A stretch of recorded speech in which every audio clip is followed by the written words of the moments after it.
this is a topic that the housing bills that are coming out of the state that the public really isn't really aware of, but it will have a great impact on our city and basically every city in the whole state of California. So let me describe a situation, and we'll leave plenty of time for you to ask me questions about it, but this is a hypothetical situation that would potentially happen if some of these bills pass. Give me a moment and I'll help you visualize what's happening.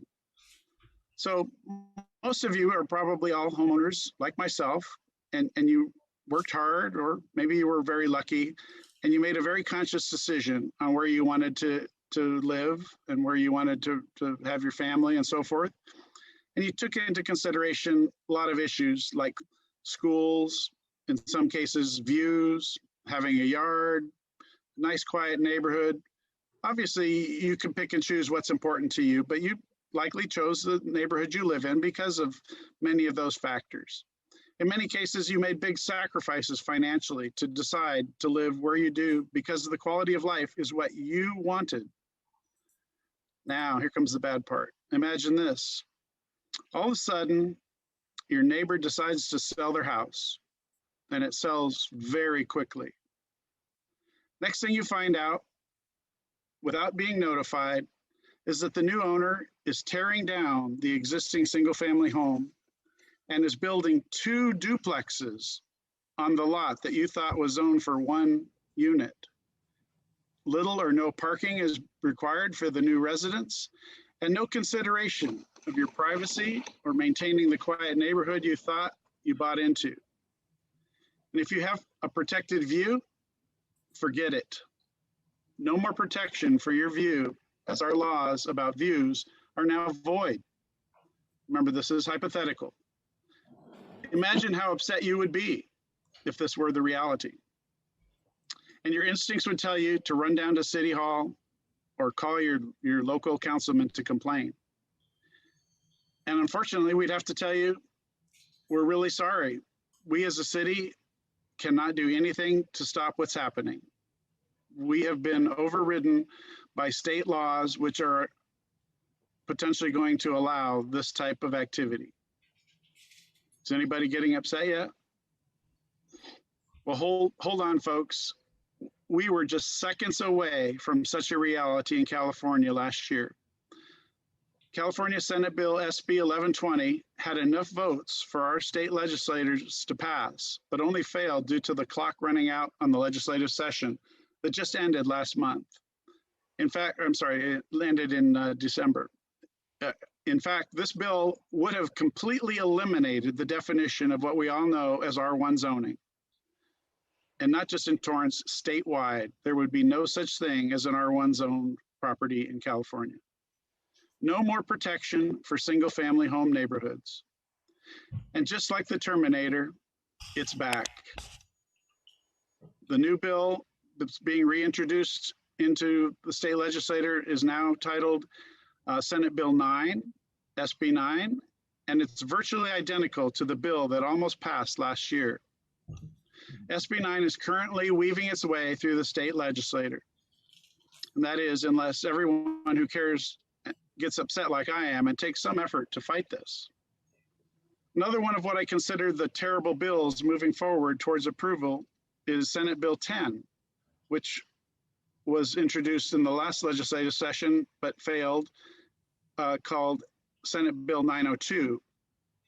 This bill would allow building up to 10 units on what is now an R1 zone property if that property happens to be located in what the bill calls a transit-rich area or a job-rich area, which, depending on how they define the details of that could be just about anywhere in the city of Torrance. So if this bill passes and you live within a half a mile of a bus stop, this kind of development could go up in your neighborhood without any review by the city except for to meet building safety codes. The details on this bill are still being formulated, but we need to pay very close attention to the details and oppose it if it seems overreaching. These two bills do nothing to create more affordable housing. And in fact, if passed in their current form, they would allow for market rate housing units. How is that doing anything to help make housing more affordable? Maybe after destroying our R1 zone neighborhoods, they will eventually become less desirable, possibly slowing the increase in housing costs. But at what real cost?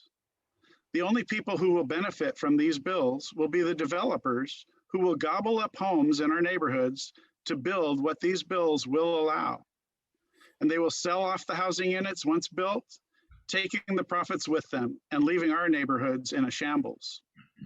In fact, it is these same developers who are help get many of the state officials elected with large financial contributions.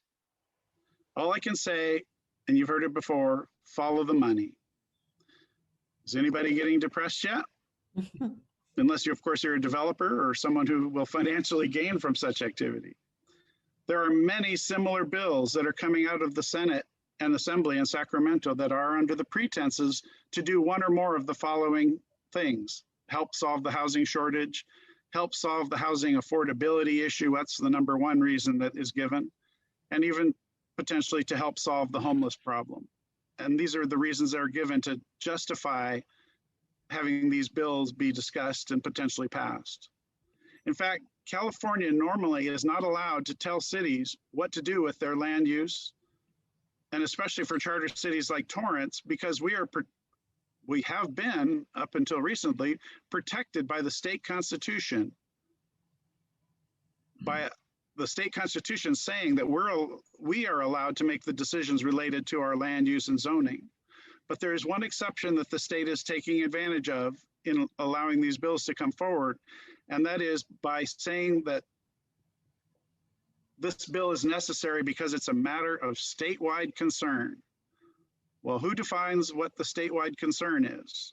Who votes on that? Apparently, we don't get the opportunity to vote on it. So these types of bills which take away our local authority, and some people call it local democracy, over our own land use are what we call bills which attack our local control. And oftentimes these bills don't take into consideration issues like infrastructure, utilities, water, electricity, and sewer, not to mention public safety for having enough police and fire protection, enough schools.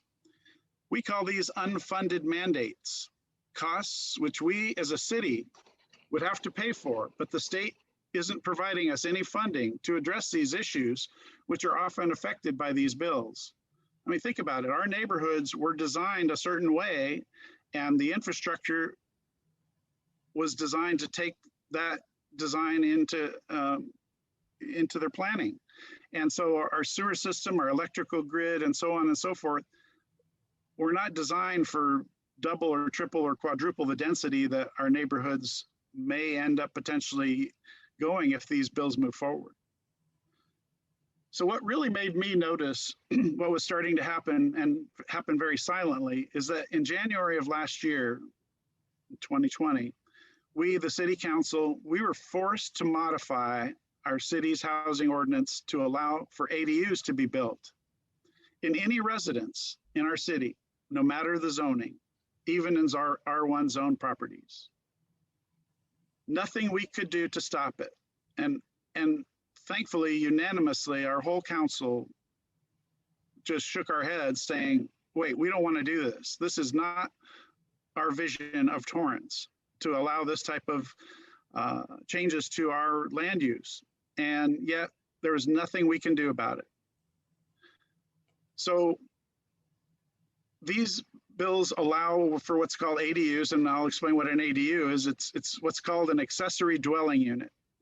And they can be as simple as converting a garage to a living space, which previous to this law was not allowed by Torrance housing codes. You could not convert your garage into a living space. That was against the law in Torrance, but no more. The laws that have already passed and are in place today allow you to convert your garage into a living space legally, obviously subject to building and safety codes. And your neighbors have no say about it. Also, the addition of an additional room and also detached granny flats are now legal where they too were not allowed before or were bound by city enacted restrictions. In fact, our hillside overlay ordinances no longer can provide the protections we as a city and you as a neighborhood worked hard to help us to implement. Now, we still have some protection. Obviously, ADUs are not as intrusive as tearing down and building two duplexes next to you, but nonetheless, someone could build an ADU, a granny flat, that potentially could take some or all of your view, and there's nothing our hillside overlay could do to protect you. Now, I don't pretend to be an expert on each and every one of these bills that has come down from Sacramento over the past years, but there's a clear attack on our city's ability to manage our own land use and zoning. And not just our city, every city.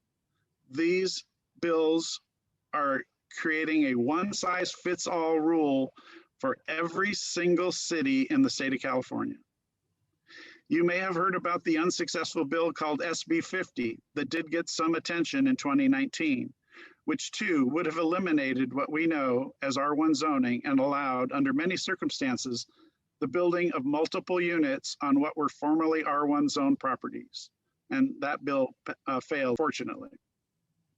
In July of last year, with the pending bill SB 1120 looming and many others, I asked our council to make a statement against these kind of bills, take a stand. In fact, we did unanimously pass a resolution on July 21st last year that took a strong position opposing these bills and stating our strong objection to these attacks on our local control. But what I realized, and I think the rest of our council realized, is that we as a single city really don't mean anything to the folks up in Sacramento as a single individual city. So at that time, during that meeting, I decided to take matters into my own hands and the hands of some very passionate residents and other council members from the area, including all the way up into and including Northern California. And I formed a group called California Cities for Local Control. I'm going to post that information about our group here on the chat room if anybody wants to check it out. We have a website. Our initial mission is to try to unite other elected officials from cities around the state in an effort to present a unified position against these types of bills. We are reaching out to every mayor and every council member of every city in California to enlist their support to help us fight these bills. I'm very, very proud to report that in just a few months since starting this in August of last year and the hard work of our dedicated volunteers, we have actually already received the support of over 335 mayors and council members from around California. And we have had almost 50 cities pass resolutions in support of our mission to protect local control. And there's another 40 plus cities who've indicated they're working on getting a resolution passed to support us as well. But there's still a tremendous amount of work to do. As you can imagine, with 2,500 elected officials in the state of California, it's a monumental task, and it takes a long time for getting the attention of a council member who's already buried in issues with wildfires and COVID and budget cuts and all these other things that are being thrown at us to try to deal with these bills coming out of Sacramento. You can also see what we're doing. As I mentioned, I posted the Facebook, the website, and also we have a Facebook page. If you just look up California Local Control, you'll find our Facebook page there, or it's referenced from our website. In fact, our effort is just to start. We need you, the public, to speak out strongly as well. I'm hoping that I may have a small fire under some of you tonight to get involved. If you want to help California Cities for Local Control, please call me or email me. Watch your association's newsletters for details on these upcoming bills and what you can do to fight them. We all need to work together to help prevent this from happening to our communities, but we don't have long. Developers are pouring tons of money at Sacramento politicians as they are seeing a big payoff with all the development projects that these bills will create statewide. Our city in 2 years has already received and approved over 200 applications for permits to build ADUs, and the city cannot oppose them, as we've had to modify our ordinance to allow them with minimal review. Please pay attention to this. To me, this is probably one of the biggest threats to our communities as we know them, yet most people aren't aware of what's happening. Until someone builds that ADU next door to you or blocks your view or crowds your street with more cars, or even worse, if some of these expected bills coming up this year start allowing 4 or more or even 10 units on a previously R1 zone lot, most people won't know anything about it. And then it'll be too late. And the ADUs are happening now. You may have already experienced someone building an ADU next to you that you scratch your head. How is that allowed? I'm hopeful that we can stop these bills and get Sacramento to wake up to what these bills really do to our neighborhoods, and maybe even to get some of these already passed rolled back. It's a lot of work and it won't be easy. And thank you